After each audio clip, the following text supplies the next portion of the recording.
Welcome to the Earth Protector Show, coming to you from downtown Minneapolis alongside the toxic dump, also known as the Mississippi River. Turned it into a dump, just like we have all the lakes in Minnesota. The forests are being poisoned from air pollution coming down. People are being poisoned. Way too little, too late being done anything about it. These aircraft, thousands of planes flying millions and millions of miles, spewing out their toxic fumes and emissions. Automobiles going billions of miles, poisoning us. So there's no way that we're going to get on top of this with coal, oil, gas, and uranium, no matter how much they cut back. And that whole thing about taxing the carbon and carbon trading, none of that is going to work. What's going to work is if the United States government, and we know how the money supply works, creates the money, orders the money to be created to make the conversion. Have private industry do it. I don't have a problem with that. But have the industry do it and paid for with United States money. That's not a debt. That's the Earth Protector money plan. It used to be the Davis money plan when I was running for governor. But we're going to show you today some of the problems. This is one of them, the Alberta tar sands, where they're squeezing the oil out of the land. And you'll see companies from all over the world want to come in and start grabbing the oil up there. We don't need more oil. We need less oil. We need renewables, but we need to make the conversion quickly. We need to get into hydrogen and these other renewables. We need to implement conservation quickly, and that's up to the government to do it. We're being blackmailed by the Exxons and the BPs and people like that because they think that we need to have them. We don't. They'll do the conversion for us if we pay them. That's their business, producing energy. We want to produce using hydrogen. So we're going to show you in this show the Alberta tar sands. Shows in the future, going to show you what's really happening with BP down in the Gulf of Mexico, the problem they caused using this Corexit dispersant material, which magnified the problem down there. Now you can't even capture the oil because it's spread all over in tiny little particles that are in just everything. The food chain, the food column along the beaches, little tiny bits and pieces, poisoning everything that it comes in contact with. You know, our food supply, with animals being miserably tortured, suffering. There's vivisection going on in laboratories, testing rats and pigs and animals. Horrendous things going on. You'll see some of the things in the videos that I'm going to show you in the weeks to come. But today we're going to focus on the oil and the petroleum industry. What a disaster that's causing us. So take a look at this film. I want to express my appreciation to Al Jazeera for providing this. Al Jazeera in English is a wonderful TV location to look to get your news. I think it's pretty unbiased. I don't think they're bought off by the big corporations in America. But if you see CBS, NBC, and what's that other one? CNN, NBC, ABC, CBS, all of them. They all structured, they're owned by the people that own the nuclear power plants. So watch the show, keep in touch. You know, we're kind of putting together this Earth Protector Corporation. We're going to be selling stock in the company. We're going to be selling shirts down the road, lots of new designs and things. So we're going to be turning it into a business, going to be protecting the earth. It's going to become a business, competing with all the other companies that are out there. So I'm Leslie Davis for the Earth Protectors. Check the show. The number's going to be up there at the end for you to get hold of me and join up with us. Become part of the Earth Protector group. Otherwise, we're doomed. We're probably doomed anyway, but at least we're going to give them a fight. Thanks a lot for watching the show. And here comes the Al Jazeera piece about the Alberta tar sands.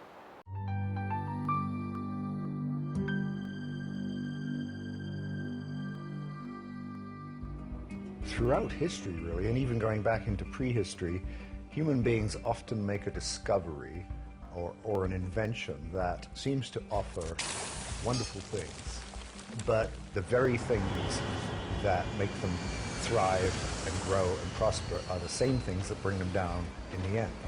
That's a classic progress trap. I think that's very apparent in modern times. I mean, we have bought into industrial civilization on a big scale. We actually believe that things will always get bigger and better and everybody will get richer. And that's not only a progress trap, but it's also what is sometimes called an ideological pathology, an idea that is deadly.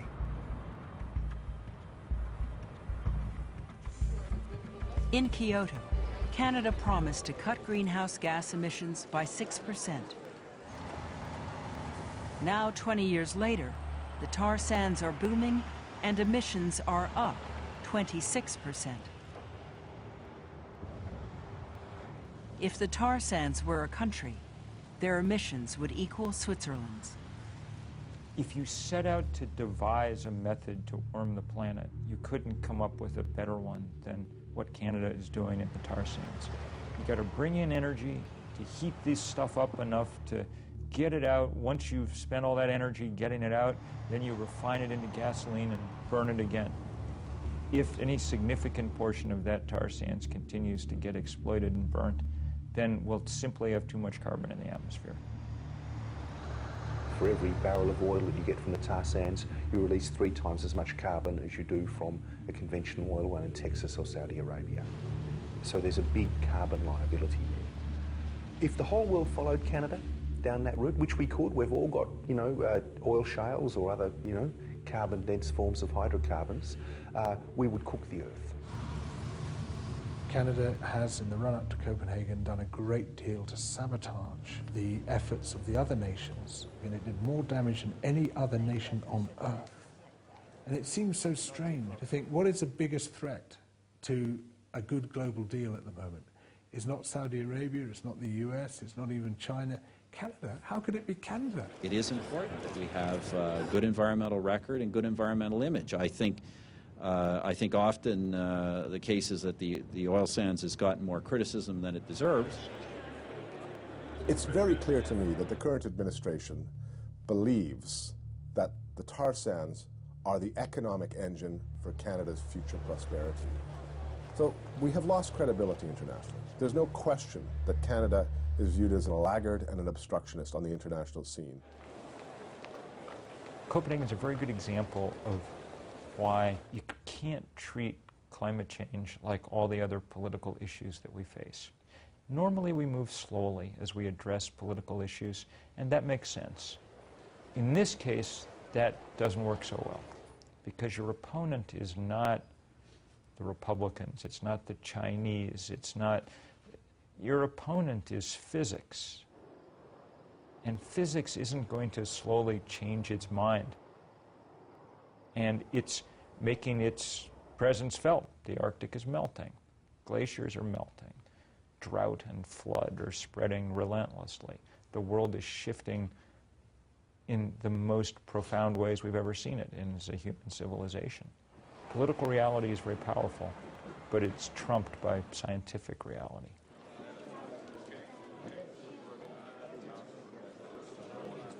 Professor Schindler is worried about the confusion, so he's challenged government scientists to a debate at the University of Alberta. With all of this competing data, how are ordinary citizens able to digest that? I think industry likes it that way. As long as there's confusion, there won't be any regulation. I've seen this with phosphates in detergents, with acid rain, with big tobacco. We're seeing it as we speak with climate. It's a standard industry tactic. Get all sorts of voices so there's a muddle. It appears if the teeter-totter swings, it doesn't tip one way. And every year that you can get away with lack of regulation is a few billion more bucks in your pocket. After 40 years, I'm pretty sick of seeing this tactic fool people time after time. Maybe we all did just fall off a turnip truck.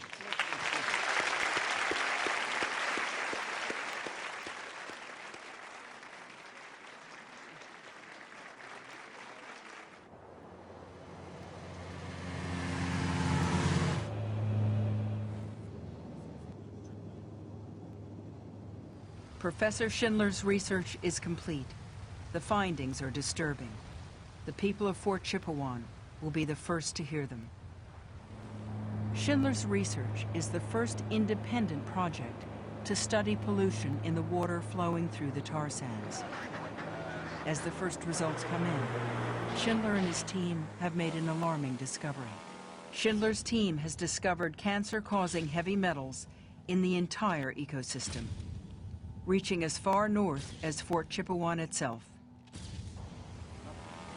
They're in Fort Chipewyan with the news. Chief Adam and his community were always told that whatever was in their water was natural. Most tar sands operations are near the Athabasca River. As long as the government claims toxins in the water are from natural erosion of bitumen formations along the Athabasca River, industry can't be blamed. But Schindler and his team have found a way to test the natural runoff claim. They sampled in winter. Half the year, the tar sands are covered by snow and ice. What ends up in the snow can only get there from smokestacks and dust from the mines. If Schindler could detect toxins in the snow, they must be from industrial activity. Within a 50-kilometer radius, that's exactly what the researchers found. This is what the pots of snow look like when you melt them when you're close to development. So when you pour this through, this is what the color of the filter. You can see that there's particulate all in the snow water that we're pouring through. We found that there was a substantial amount of particulate that were dropping within 50 kilometers of Suncor and Syncrude upgrading facilities. And within that 50-kilometer circle, there was 11,400 metric tons of particulate deposited during only 4 months of snowfall. And 64% of that was bitumen. If that was released as a pulse, you could have snowmelt runoff that is equivalent to a major oil spill repeated annually. The metals that we're focusing on here are the 13. Schindler presents the results. Tar sands plants are releasing 13 toxic heavy metals into the river, including arsenic, lead, mercury, chromium, and cadmium. One thing that is really odd is that while industry is denying that anything is going into the river, they have to report their emissions to Environment Canada. They've tripled the output of mercury into the environment between 2001 and 2008. The same thing for lead. Lead's gone up 4-fold in 6 years. The same for arsenic. It's gone up 3-fold in 7 years. We conclude that the oil sands industry is adding substantial amounts of contaminants to the river. The cancer rates in this community are quite a bit higher than would be expected. The rates of leukemias and lymphomas were about 3 times higher than would be expected. The rates of bile duct cancer were 7 times higher than expected. The things that are interesting and worrisome about those particular cancers is that they have already, in scientific studies, been linked to exposures to petroleum products. I can't say what's causing the cancers here in Fort Chipewyan. There's something causing it. We need to work together to find out what that something is.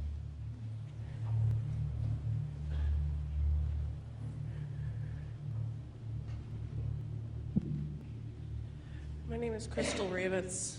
I'm 31 years old, and I found out that I might have ovarian cancer, waiting on my ultrasound results. How do you tell your kids that you're sick? How do you explain to them when they've already lost so many family members to cancer? It's the hardest thing in the world to tell them. Something has to be done. I love my home. I love the people around me, and I don't want to lose any more people, especially family, especially me for my kids. Thank you.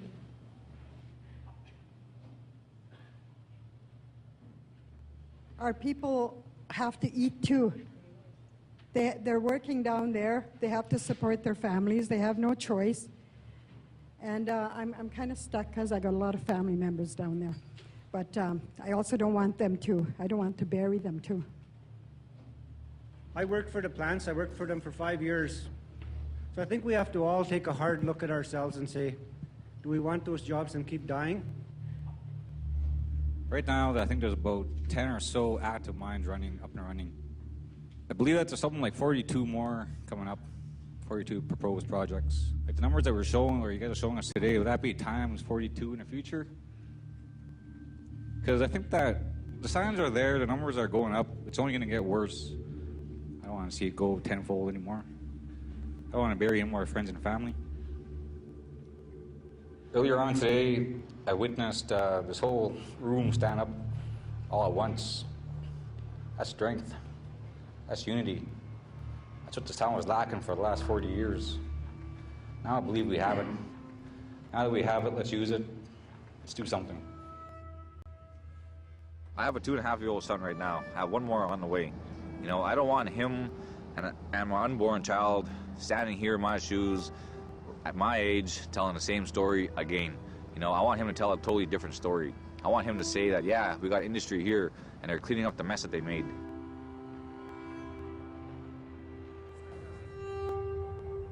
We know for sure that the oldest tailings dike, built by Suncor back in 1965, has been leaking continually into the Athabasca River for more than 30 years. The management of this waste has become a huge issue. The ponds keep on growing and growing. They get higher and higher and higher to accommodate more and more waste. We could now fill enough 45-gallon drums to stretch to the moon and back 15 times.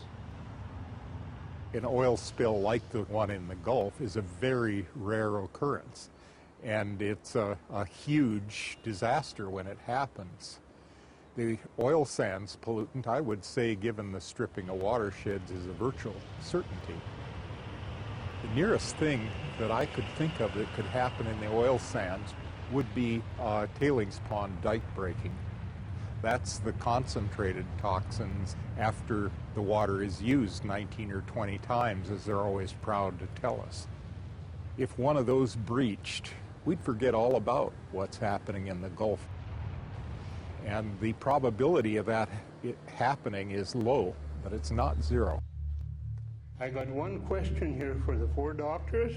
I know where Suncor's oil plant is, and your tailing pond is right on top of the bank, and your Athabasca River is right here. Do you believe that there's underground seepage from Suncor's tailing pond into the Athabasca River? Are you sure? You're positive?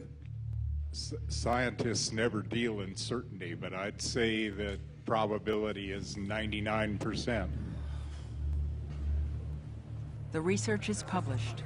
The revelations spark a media storm.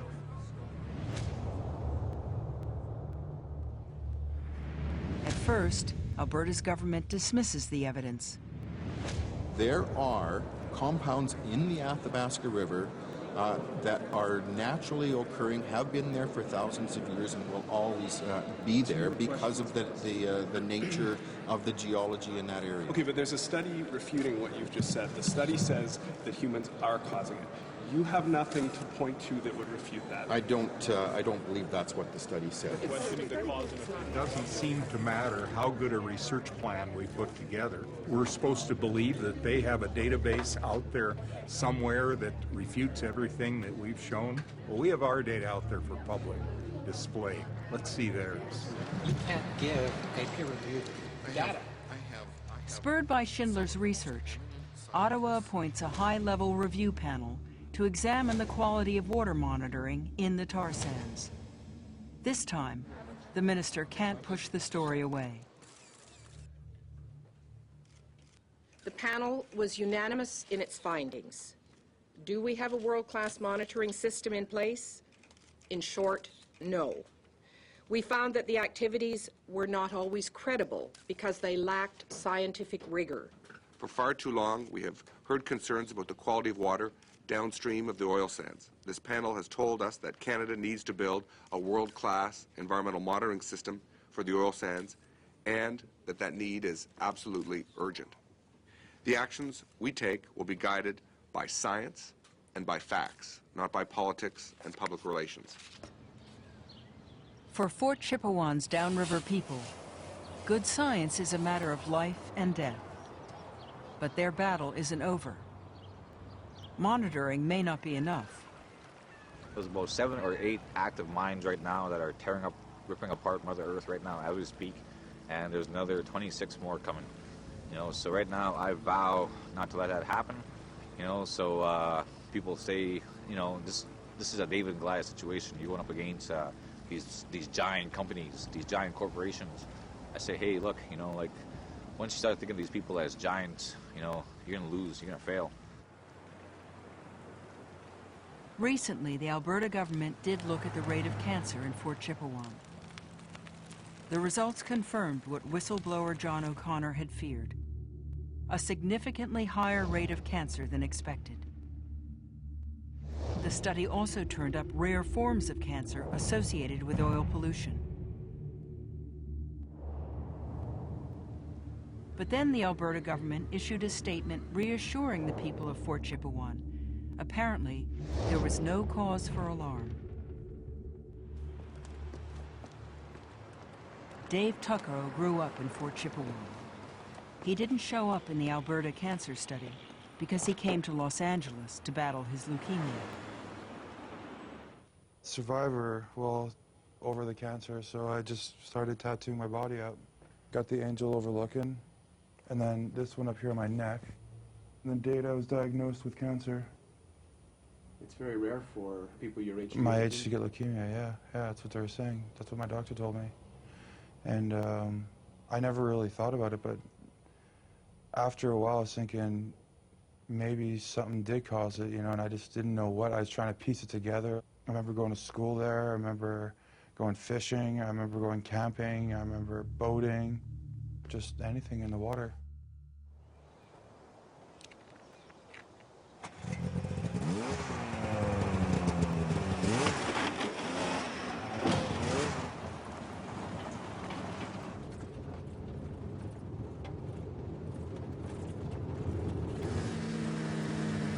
Stocking up on winter meat is a way of life for the Dene in these isolated communities. The buffalo wintering grounds are 300 kilometers downriver from Fort Chippewan. And Francois Paulette worries that even their meat carries poisons from the tar sands.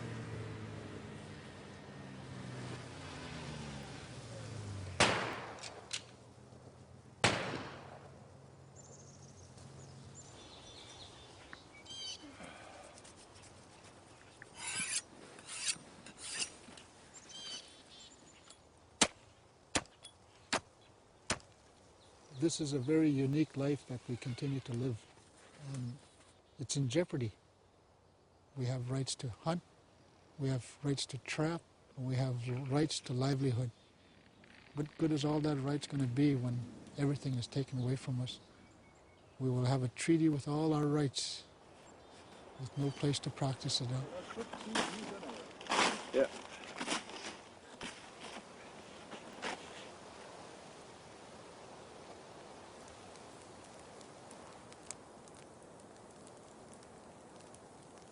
When you start hearing the kids in the community saying that they hate the way the shovel sounds when it hits the sand, because we're burying another community member,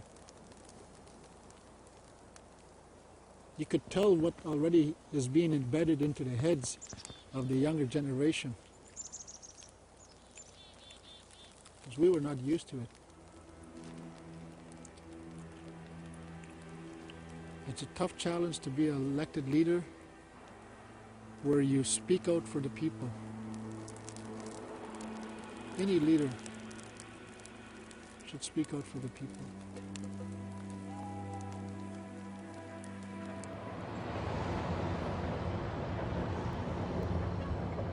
Every major oil company on the planet is now building in the tar sands.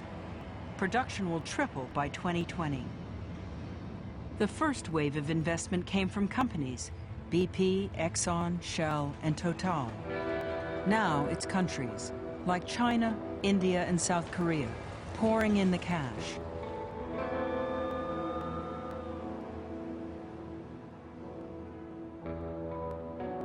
Ever since we got hooked on oil, we became committed to this idea of exponential growth because oil permitted it.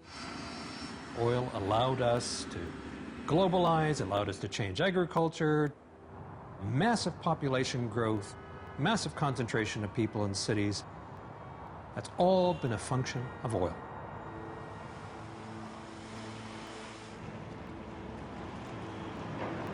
We are beggaring the future. We're not only destroying other cultures and other species, but we are beggaring our own descendants by indulging in this oil fuel binge and just burning up the planet's deposit of liquid hydrocarbon in a matter of 100 years or so.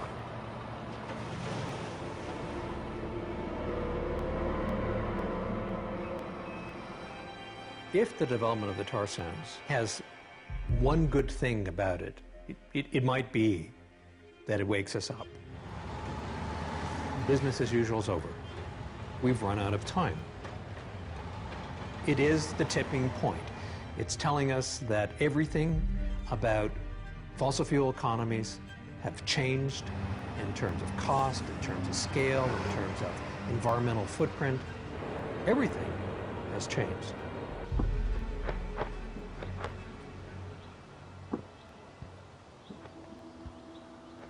Not long ago, this was a massive strip mine. Now the hole is filled in, and buffalo graze on reclaimed land alongside tailings ponds of toxic waste.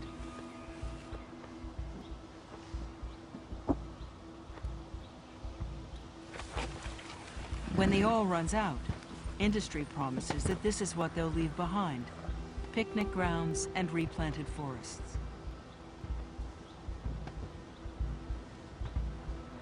We're in Treaty 8 territory. What that means is that if they're going to do anything with the land, they need to ask us. We've never sold this land. We've never gave it up. We never surrendered it.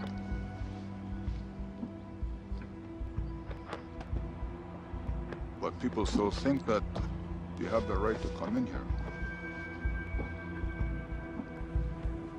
and do what you want to do.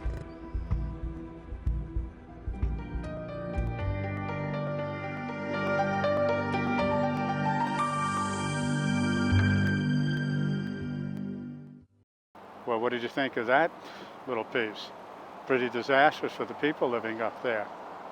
But we're going to do some things about it by promoting the good energy. I want to let you know that your stocks, your 401k or your pension fund, you probably own stock in the people that are causing the destruction of the planet. Take a look in and see where your investments are, your future retirement. You're probably invested or vested in the destruction of the planet. We're going to identify those people in the days and weeks ahead. We wanted to get this show to you, and I hope you enjoyed it. Thanks a lot for watching.